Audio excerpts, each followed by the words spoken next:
গ্রামে সরিষার ক্ষেত, সূর্যের দেখা নেই। একটা বিষয়, চলুন হাঁটতে হাঁটতে কথা বলি।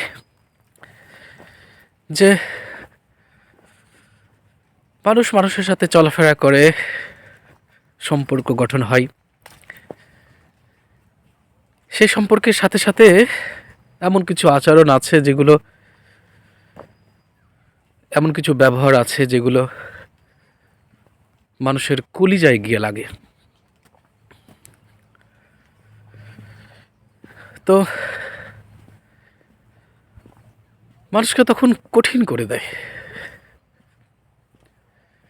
কলিজায় লাগা ব্যথাগুলো মানুষ মনে ভুলতে পারে না, এবং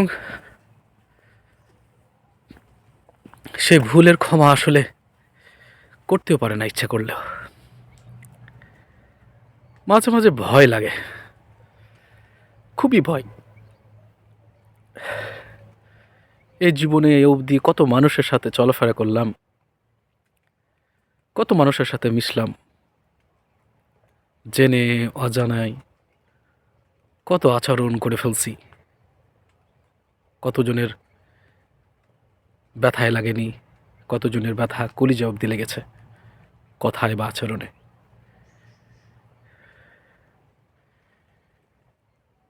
তার কন্ডিশনটা আসলে চিন্তা করলে, তার ব্যথার পরিধির চিন্তা করা যায় তখনই যখন ব্যথা পাওয়া যায় অন্য কারোর থেকে।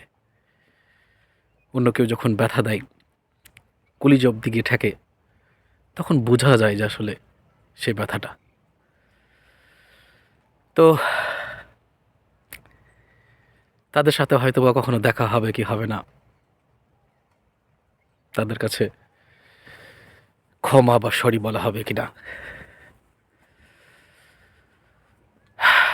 তবু আসলে প্রত্যাশা করা যায় ক্ষমা।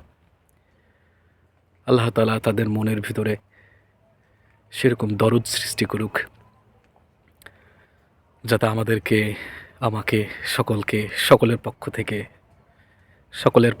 সকলকে, সবাই সবাইকে ক্ষমা করবে।